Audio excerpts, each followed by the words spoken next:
રાજ્યમાં રસ્તાઓની નબળી કામગીરીના કિસ્સાઓ અટકવાનું નામ નથી લઈ રહ્યા. હવે ભુજ બસ સ્ટેશનની બહાર જ રસ્તો અચાનક ધસી પડતા તંત્રની કામગીરી સામે ગંભીર સવાલો ઊભા થયા છે. પ્રાથમિક માહિતી મુજબ ડ્રેનેજ લાઇનની કામગીરી પૂર્ણ થયા બાદ રસ્તાનું યોગ્ય રીતે માટી પુરાણ કરવામાં આવ્યું ન હતું.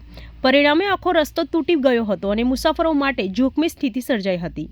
ચોંકાવનારી વાત તો એ છે કે આ તૂટેલા રસ્તામાં સરકારી બસ પણ ફસાઈ ગઈ હતી. બસનું આગળનું ટાયર સીધું રસ્તાની અંદર ધસી પડતા મુસાફરોમાં ભયનો માહોલ સર્જાયો હતો. સદનસીબે આ ઘટનામાં કોઈ જાનહાનિ થઈ નથી. સ્થાનિક લોકોનો આક્ષેપ છે કે કોન્ટ્રાક્ટરોની બેદરકારી અને તંત્રની દેખરેખના અભાવે આવી ઘટનાઓ વારંવાર બની રહી છે.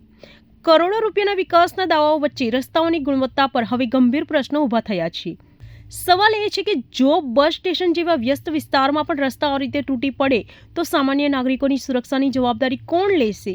શું જવાબદાર અધિકારીઓ સામે કોઈ કાર્યવાહી થશે કે પછી આ ઘટનાને પણ અન્ય બનાવવાની જેમ માત્ર કાગળ પર જ સમેટી દેવામાં આવશે? હવે લોકો જવાબદારી નક્કી કરવાની અને આવી બેદરકારી સામે કડક કાર્યવાહી કરવાની માંગ કરી રહ્યા છે. કેમેરામેન હર્ષદ પાટીલ સાથે સુનિલ પાટીલ, સમય મીડિયા ન્યૂઝ, સુરત.